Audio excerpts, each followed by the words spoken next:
Countless salutations be upon the chosen one, the soul of mercy.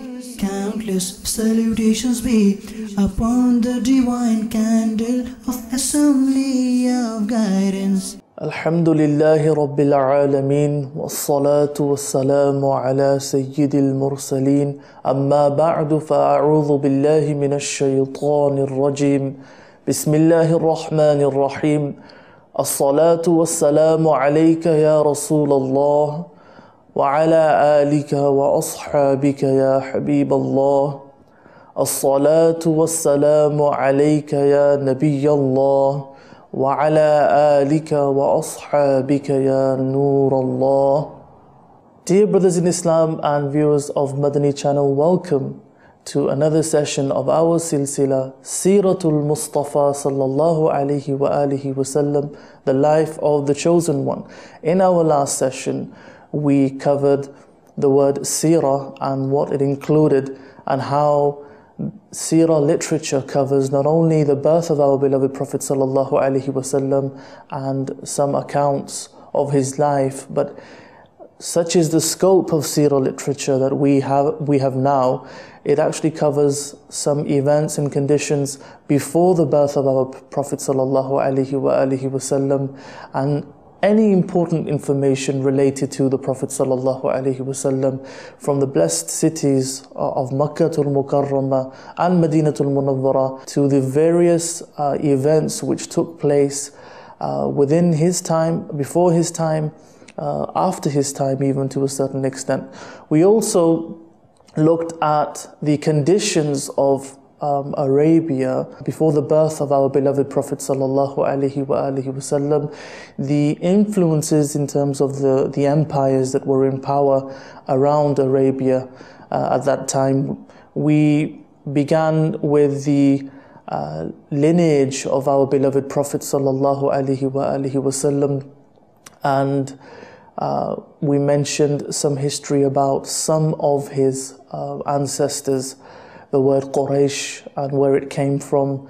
There was mention of his great-grandfather Hashim, and we came to probably the most famous account in terms of an account of Sirah, which is probably very popular for the public, that being the Abraha's march on Makkatul Mukarramah, how he was a representative of the Abyssinian king Najashi, and he was angered by the fact that an Arab defiled the temple or the cathedral, the church that he built.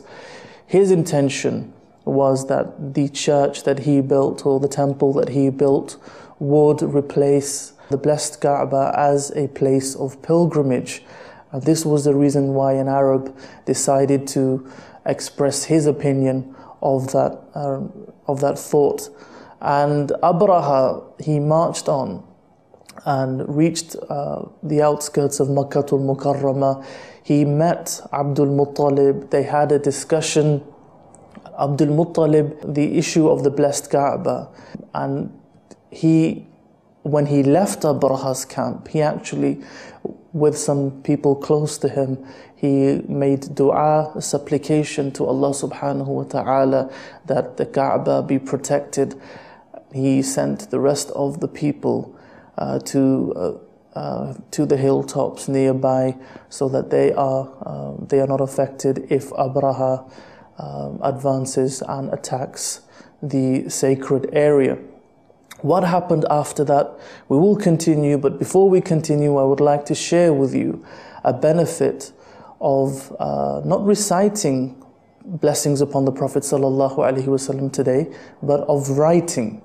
Yes, writing Durood Sharif or blessings in favor of our Prophet Sallallahu Alaihi Wasallam. And Imam Tabarani writes that our beloved Prophet Sallallahu Alaihi Wasallam said that whoever wrote blessings upon me, or whoever wrote salawat upon me, or Durood Sharif upon me in a book, then as long as my name will remain in it, angels will seek forgiveness for that person. Angels will supplicate for the forgiveness of that person. Dear brothers in Islam and viewers of Madani channel, a beautiful and encouraging narration related to writing salawat or durood sharif in favor of our beloved Prophet Sallallahu, Alayhi Wasallam. But a serious point I would like to highlight here, a point which affects many of us nowadays, and it's quite common.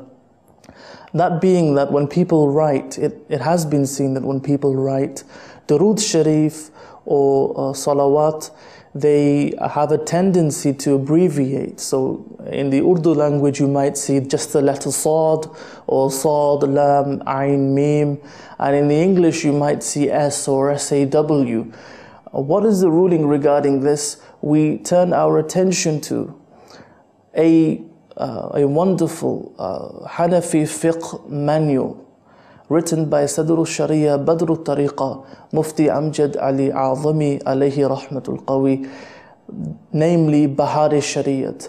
Bahar-e-Shariat is a book which has been published which has also been published by our official publishing department of Dawat-e-Islami, namely Maktabatul Madina. And in the version that I have in front of me, in the first volume, part 3, page 534, and the masala number is 117. Just the first line is enough for us to understand the ruling regarding abbreviation and shortening and not writing salawat or durood sharif fully. Sadr al-Sharia writes that nowadays many people, instead of durood sharif, they replace it with Sad, Lam, Ain, Mim, Sala'am, or Ain, Mim. This is not permissible, and it is haram, it is prohibited. So a lesson and reminder for all of us that if we are in a position to write blessings upon the Prophet Sallallahu, Alayhi Wasallam, we ensure that we write it fully and no abbreviations. May Allah subhanahu wa ta'ala enable us to maintain the utmost respect and adab for our beloved Prophet Sallallahu, Alayhi Wasallam, as explained by our honorable Ulama. Continuing with the account of Abraha. The morning came, and at a place described as Mughammis, Abraha decided to advance with his army, and the leading elephant, whose name is mentioned as Mahmud, was to lead the army in this attack on the sacred Kaaba. A strange thing happened. Mahmud sat on the ground, would not move, and they tried their best. They were prodding him, they were beating the elephant, but the elephant simply would not move. Now, Abraha should have taken this as a sign that the elephant is not moving, and maybe this is something that I should not go through with. Maybe I should avoid what I'm about to do. Maybe I should change my intention.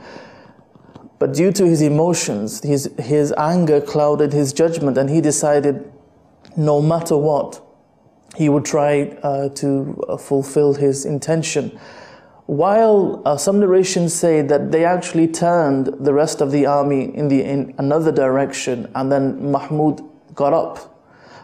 And as soon as they turned towards the sacred Kaaba, and in that direction, the animal sat down again. So they tried their best. While this was going on, and they were in this state of astonishment, trying to work out how to advance and how to move ahead, the western sky from the direction of the sea grew darker. And as people witnessed and as they watched that darkness that they saw, they realized that darkness they were not clouds, they were flocks of birds. And those birds were coming in the direction, or coming towards Abraha's army, each bird having a pebble in each claw and a pebble in its beak. When they reached Abraha's army, they swooped down and they pelted. They pelted, and the sheer force of those pebbles, which some narrations describe as being probably the size of peas, those pebbles were the force was so strong when they were thrown by the birds, that not only did they pierce the armor, the flesh and bone of the soldier of every soldier they struck, they actually pierced the animal as well that they were riding on. That is a description that is mentioned in the accounts of Sirah. So these birds, they swooped down and they pelted and pelted until the army of Abraha was destroyed. On seeing this, the people of Makkatul Mukarramah and especially Abdul Muttalib expressed their gratitude to Allah subhanahu wa ta'ala, and the reputation of the people of Makkah and the honor that they had was enhanced by this account. People began to respect the people of Makkatul Mukarramah even more due to the fact that Allah had saved that blessed city and that sacred area from the army of an enemy that was intent on and was fully committed to destroying the very symbol, the very special area of that city that defined the city, the Kaaba itself. So the people around Arabia, they began to respect the people of Makkah even more. The account of Abraha and his army is mentioned in the Quran. In the 30th juz of the Quran, a whole surah by the name of Surah Al-Fil, which today is probably known by many of our children, describes the account of Abraha in a short but powerful way. Allah subhanahu wa ta'ala says, أَلَمْ تَرَ كَيْفَ فَعَلَ رَبُّكَ بِأَصْحَابِ الْفِيلِ. O beloved, addressing the Prophet Sallallahu, Alayhi Wasallam, did you not see what your Lord did to the people of the elephant? أَلَمْ يَجْعَلْ كَيْدَهُمْ فِي تَضْلِيلٍ.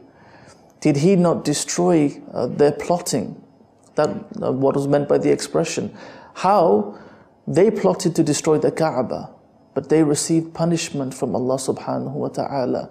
وَأَرْسَلَ عَلَيْهِمْ طَيْرًا أَبَابِيلٍ. Allah Almighty says, and He sent upon them flocks of birds, تَرْمِيهِمْ بِحِجَارَةٍ مِّن سِجِّيلٍ. Pelting, they pelted them with rocks or with stones made from baked clay or even coarse pieces of stone. And what was the outcome of this? What happened due to them being pelted? فَجَعَلَهُمْ كَعَصْفٍ مَأْكُولٍ. And He made them become as if they are chewed stalks of grain, or even chewed cud for animals when they chew grass or something or some greenery. Well, once they chew, they let it go down into their stomach, and then they bring it back to their mouths and they chew again. That was the powerful image Allah Almighty mentioned when He said, فَجَعَلَهُمْ كَعَصْفٍ مَأْكُولٍ. And a thought may come to mind that when something is chewed, it looks very different. But if a stone or a pebble struck an individual, if it was the force was very strong, surely it would make a hole in that particular part of the body and pass through the body. So why did Allah describe them as being like chewed stalks of grain or cud? The Sirah accounts mention that when the pebbles struck each soldier, many of them, almost instantly, their bodies fell to bits, and some of their bodies began rotting straight away even. And considering this was obviously not normal for a pebble to hit someone and their body almost explodes into bits, and then the rotting becomes clear almost instantly, signs of the flesh rotting. This was the nature of the punishment that the army of Abraha received, and so Allah subhanahu wa ta'ala described the punishment with these words. May Allah Almighty enable us to learn from the account of Abraha and his army, and may we remain forever humble and may we remain forever submissive when we think about and reflect upon the power of our Almighty Creator, Allah subhanahu wa ta'ala. Moving on in the seerah of our beloved Prophet Sallallahu Alaihi Wasallam, we spoke about Abdul Muttalib and this famous account of Abraha. While this was going on, the father of our beloved Prophet Sallallahu Alaihi Wasallam, the Honorable Abdullah, was, as mentioned in the seerah sources, he was traveling on a business trip to Jordan or Syria. So he was not present during this account. The birth of our beloved Prophet Sallallahu Alaihi Wasallam is mentioned to be just under 2 months after the account of Abraha and his army of elephants. So Abdullah had gone on his business trip. More about the father of the Prophet Sallallahu Alaihi Wasallam, the Honorable Abdullah himself. He was a loving son of Abdul Muttalib. He was beloved to him. There was something special about him that Abdul Muttalib had noticed. He stood out from his other sons.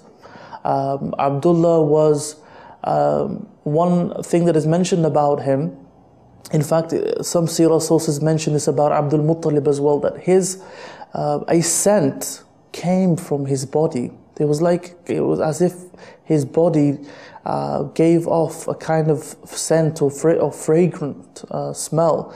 And Abdullah was strikingly handsome. He was a very beautiful man. But not only that, there was something, he had a glowing element to his beauty, a glowing element of piety in him.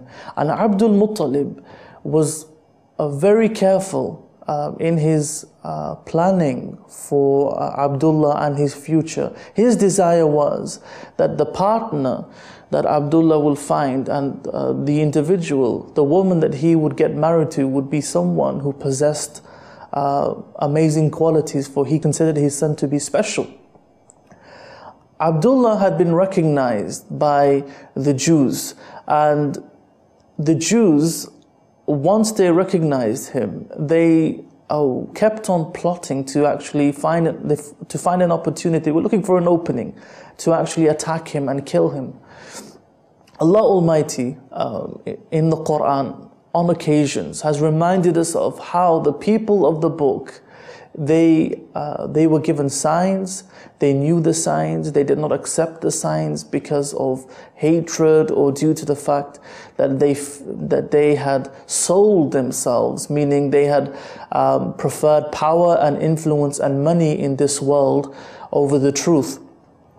Allah Almighty says in the Quran about the people of the book, الَّذِينَ آتَيْنَهُمُ الْكِتَابَ يَعْرِفُونَهُ كَمَا يَعْرِفُونَ أَبْنَاءَهُم.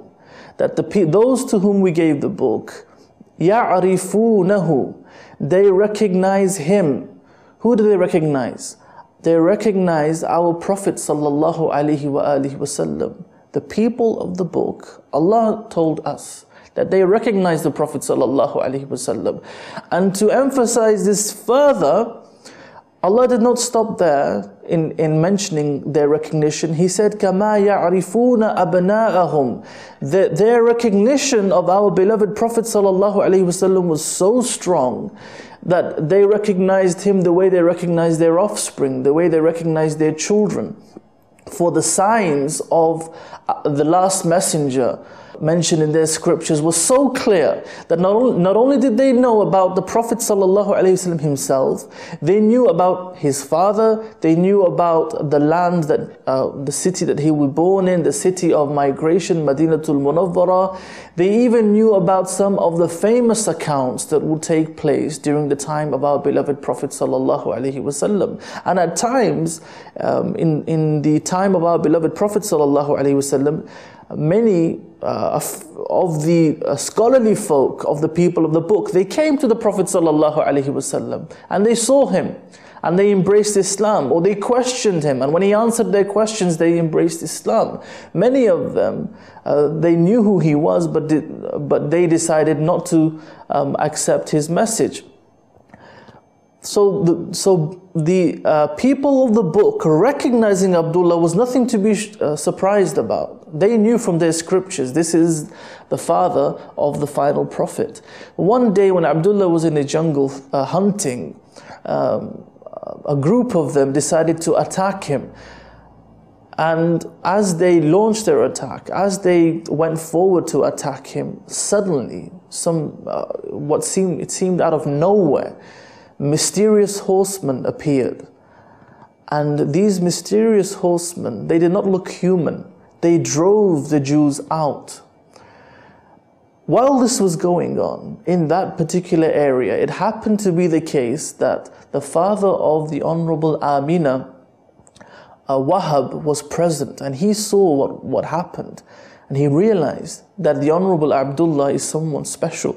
He had this desire from then on that he would give the hand of his daughter Amina in marriage to Abdullah, and time would tell. After that, it came to be that Abdul Muttalib decided and happily agreed to the marriage that his son Abdullah marries the daughter of Wahab, namely the Honorable Amina radiyallahu ta'ala anha. When Abdullah was 24 years old, he got married, and soon after his marriage he went on to, as was the routine, he went on a business trip to Syria. On his return, when he stopped at Madinatul Munawwara, he became very ill, and some people from the traveling caravan who returned to Makkatul Mukarramah, they conveyed news of Abdullah's illness to his family, Abdul Muttalib and his brothers. By the time they got back to convey the news in Makkah, and Abdul Muttalib had sent his eldest son Harith to go and check on his brother and care for him. By the time Harith actually got there to Madinatul Munawwara, he witnessed that when he got there, people were trying to console him, and there was grief, and Abdullah had passed away. He had died. So when Harith came back with the news of his death to the Banu Hashim, and he conveyed it to the Banu Hashim, every household of the Banu Hashim was full of grief. Shaykh Abdul Haq Muhaddis Dehlawi alayhi rahmah, he mentions that when the father of our beloved Prophet Sallallahu Alayhi Wasallam passed away, the angels became sad. And the angels, they expressed their concern to Allah subhanahu wa ta'ala, and they said, Ya Allah, your Prophet has become an orphan. Your Prophet has become an orphan. Allah Almighty responded by saying to them, what has happened? I am his protector. I am the one who will support him. I am his supporter.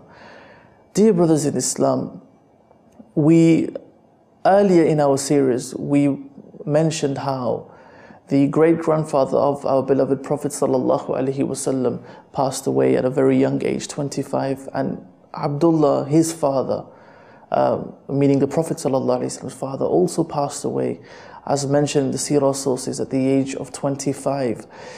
What he left behind, a few animals, some camels and some she-goats, and a slave girl by the name of, her name was Baraka, but she was known as Ayman also. Ayman became a very important figure in the life of our beloved Prophet Sallallahu Alaihi Wasallam later on in his life, and he expressed a lot of affection towards Ayman, for she cared for him when he was a boy, and we would cover this a bit more when we get to that stage in Seerah. And she later married the famous companion and the servant who was initially a servant, a slave of our beloved Prophet Sallallahu Alaihi Wasallam, Sayyidina Zayd bin Haritha, and from their marriage, Usama bin Zayd radiyallahu ta'ala anhu was born.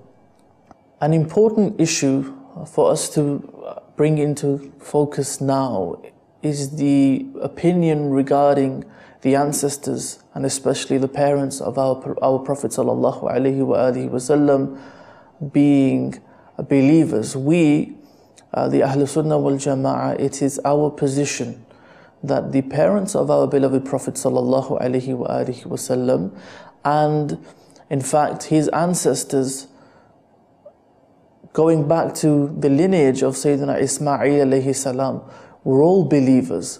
And this has been proven by the scholars of hadith through their analysis of various prophetic traditions. They've written about this. Imam Jalaluddin Suyuti alayhi rahmah held this opinion. He wrote about this. Also Imam Fakhruddin Razi alayhi rahmah, he also held this opinion, had this opinion. Imam Qurtubi, Shaykh Ibn Arabi.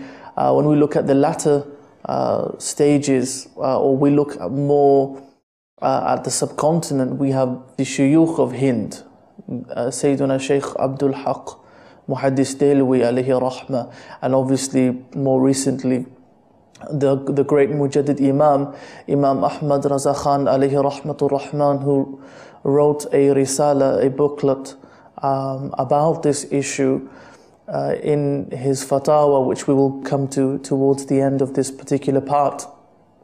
So this is the opinion of the ulama. And one thing to consider is the fact that with the passing of time and the accessibility rather to hadith literature, the way the scholars of hadith received all the biographies and the information regarding reporters of hadith, the number of collections which were made, and then with time, the number of collections of hadith that became accessible to scholars in centuries after. This meant certain issues became a lot clearer, for there was more hadith literature available to some scholarly figures. Shaykh Abdul Haq Muhaddis Dehlwi alayhi rahmah, he mentions that the Iman of the parents of our beloved Prophet Sallallahu Alaihi Wasallam, the way the ulama have proven this is in three ways. One way that he mentions is that they prove the opinion and they give evidence for the opinion that the parents of our beloved Prophet Sallallahu Alaihi Wasallam were followers of the religion of Sayyiduna Ibrahim alayhi salam. And the second way they prove the Iman of the parents of the Prophet Sallallahu Alaihi Wasallam is that they lived in a time which is described as the Fatra period. They were people of the period, so to speak, meaning they lived in a time where the message of Islam, or the message of the Prophet Sallallahu Alaihi Wasallam, was not conveyed to them. And hence, they are not described, or they cannot be labeled as those who do not believe. And the third way of proving their faith or Iman is the fact that there are narrations, prophetic traditions, in which it is mentioned that the parents of the Prophet Sallallahu Alaihi Wasallam were brought back to life for him, and they declared faith in him, and then they went back into the Alam Barzakh.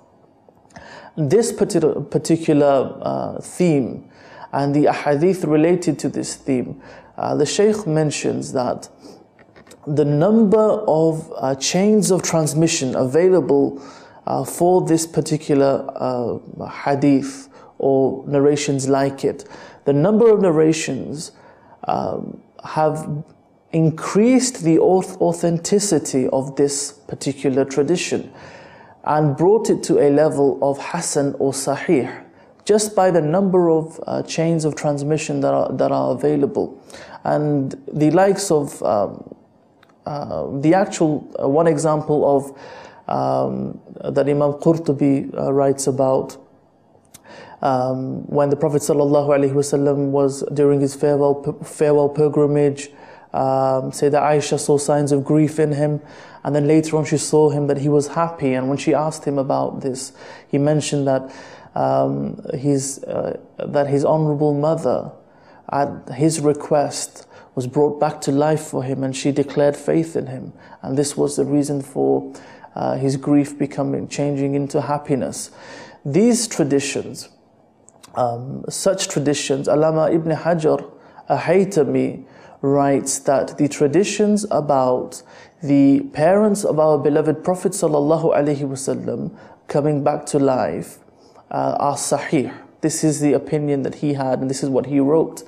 And the scholars generally say that this is nothing to be shocked about, for the coming back to life of any individual is not something that did not happen. For we know in the Quran that for the Bani Israel, that man who was killed, his name is mentioned in some tafasir as Amil. Amil was brought back to life, and he revealed the name of his killer. The account being the main account of Surah Al-Baqarah, mentioned in tafsir of the surah. Also, Sayyidina Isa alayhi salam is explicitly, it was mentioned about him that he, with the will of Allah, and Allah had given him the power to bring the dead back to life. And when it comes to miracles or miraculous accounts, then there is no need to put them on a scale of logic. It's illogical to even do that. This is what the scholars highlighted. It's somewhat illogical to dismiss the correct opinion of their Iman based on finding it difficult to accept them coming back to life. For as proven, as mentioned, this is a theme that is mentioned in the Quran. There's nothing to be surprised about. And the khawariq, the amazing miraculous accounts, are miraculous for this very reason, that they are not, they are things that go against normality. And moving towards the end of this discussion, I mentioned the name of the great Mujaddid Imam Ahmad Raza Khan Alayhi Rahmatur Rahman, and about how he has written a risala, a booklet, which is included in his Fatawa Razawiya. And I have in front of me in the iPad the 30th volume, which contains this particular risala, and it's entitled Shumul al-Islam li Usul al-Rasul al-Kiram. So the Prophet Sallallahu Alayhi Wasallam, his ancestors, his noble ancestors, being believers, the Shumul al-Islam, them being included within Islam, meaning they are believers. He mentions some evidences, and I will only share with you possibly the first 2 points that he mentions, the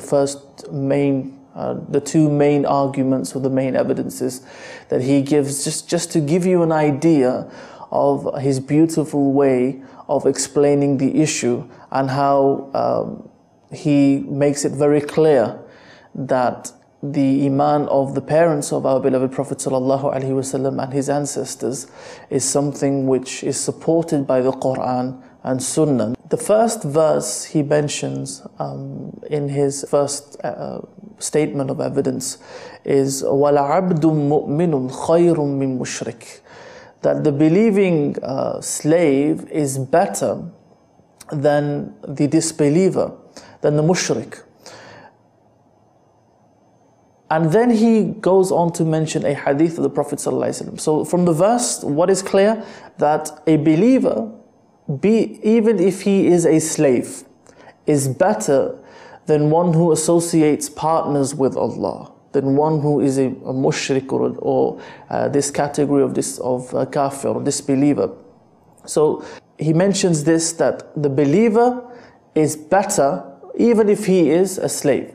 And then he quotes a hadith of the Prophet Sallallahu Alaihi Wasallam, which is a sahih tradition mentioned by Imam Bukhari and narrated by Sayyiduna Abu Hurairah radiyallahu ta'ala anhu. The Prophet Sallallahu Alaihi Wasallam said that I was sent from the offspring or the children of Sayyidina Adam alayhi salam, I was sent in the best generation, generation after generation, until I came to be in the generation that I was born in. Meaning, our beloved Prophet ﷺ is explicitly saying that from the children of Sayyidina Adam alayhi salam, in every generation, he was in the best generation, meaning his lineage. This refers to obviously his lineage and his ancestors. And another hadith which he mentions, narrated by Sayyidina Ali radiyallahu ta'ala anhu, and this hadith is also considered to be sahih and is quoted by Hafiz Abdul Razzaq and Ibn Munzir, but the key point being that the hadith is sahih according to the criteria of the Shaykhain of hadith, according to the criteria of Imam Bukhari and Imam Muslim. Now let's look at what the hadith says. Sayyidina Ali radiyallahu ta'ala anhu reports that in every era, in every time, there will at least remain 7 believers. In every time, on the face of the earth, 7 believers will always exist. If this was not the case, if this did not happen, then the world and the inhabitants of the world would all be destroyed. So the hadith of the Prophet ﷺ is very clear that considering any time in the past of humanity, from the time of Sayyidina Adam alayhi salam onwards, in every single era there were believers, and there was not a time when there weren't any believers at all. If it was the case, then the world would be destroyed. And the beautiful thing which the Imam mentions after this, he obviously brings the evidences together, and I will just summarize for you what he said. He says, from the Sahih traditions, it is proven that in every era there will at least be 7 believers on the face of the earth. And the narration of Sahih Bukhari expresses how our beloved Prophet Sallallahu Alayhi Wasallam was from the best generation in every generation. And the Quran itself explicitly mentions that a believer who is a slave is better than a disbeliever or a mushrik, one who associates partners with Allah subhanahu wa ta'ala. So that person can have nobility or honor in his lineage, the non-Muslim, the disbeliever. This would not make him better than a believer. It is Iman which is the deciding factor. Iman makes the individual better. So he says, based on all these things, it is necessary. It is necessary. Based on what? Based on the fact that on the face of the earth there will always remain at least 7 believers, and our Prophet Sallallahu Alaihi Wasallam came from the best of generations, in every generation until the generation that he was born in. And thirdly, that a believer is always better than a disbeliever. Based on these points, he says it is necessary for one to believe that the parents of the beloved Prophet Sallallahu Alaihi Wasallam and his ancestors are believers. For if one does not have this opinion, he is going against, ma'adallah, he says ma'adallah, otherwise one would be going against the statement of the Prophet Sallallahu Alaihi Wasallam mentioned in Sahih Bukhari, and also what Allah has mentioned in the Quran. Then he gives an opinion, he comments on this, and he says that as far as the Sharia is concerned, the disbeliever is not deserving of this description of being khayrul qarn. A disbeliever, according to the teachings of the Sharia, cannot be described as being the best in his generation. And a believer surpasses him regardless of the lineages. a believer is better than him. Then the Imam gives his comments on the evidence that he provides, and he says that as far as the Sharia is concerned, a non-believer, a disbeliever, is not deserving of the description of Khairul Qarn, cannot be described as being the best in generation, especially if there are believing individuals who exist. He gives credit to, he refers to Khatamul Huffaz, he calls Imam Suyuti alayhi rahmah, and he mentions how he has taken this point from Imam Suyuti, showing the humility of the Shaykh. The second point that he mentions, the verse of the Quran, إِنَّمَا الْمُشْرِكُونَ نَجَسٌ, Allah Almighty has said that the disbelievers are impure, this impurity being an impurity due to belief, not in the physical sense. So if a disbeliever does not have physical impurity, or by touching, or disbeliever touches a person, this does not make him impure. This impurity is a description of his state. Allah describes them as being impure. And our beloved Prophet Sallallahu Alayhi Wasallam describes his lineage as being pure. And then the Imam, he quotes hadith. I will only share one hadith narration that he mentions. The Prophet Sallallahu Alayhi Wasallam said that I always came from the backs of pure men to the wombs of pure women. So he described his ancestors as being pure men and pure women. And in fact, in other traditions, he forbade the Sahaba to be proud of ancestry that belonged, that consisted of disbelievers. The Imam gives credit to Imam Fakhruddin Razi when he mentions this, that a disbeliever is described as impure. The Prophet ﷺ is describing the purity of his lineage, so it cannot be the case that his lineage consists of disbelievers. He gives a list of 35 or so scholars who hold the opinion that the parents of the Prophet ﷺ are believers towards the end of his particular risala. Dear brothers in Islam and viewers of Madani Channel, we have reached a stage in our silsila where the very next event, or the main event mentioned next, will be the blessed prophetic birth, the birth of our beloved Prophet Sallallahu Alayhi Wasallam.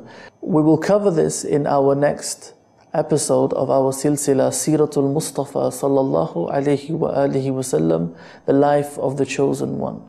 Ghar Amina ke Sayyid-e Abrar aa gaya, Ghar Amina ke Sayyid-e Abrar aa gaya, Khushiyan manao ghamzado ghamkhar aa gaya. Keep watching Madani Channel.